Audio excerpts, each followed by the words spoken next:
देवलापारच्या या कट्टाच्या या मैदानात असा भव्य कार्यक्रम होऊ शकेल असं मी देखील कल्पना केली नव्हती।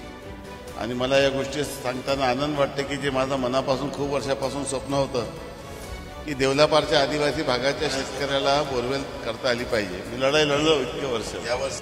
आता सरकारने GR काढला आणि फक्त वन क्षेत्रात राहणाऱ्या आदिवासीला सरकार बोरवेल आणि सोलर पंप देईल हा निर्णय घेतला।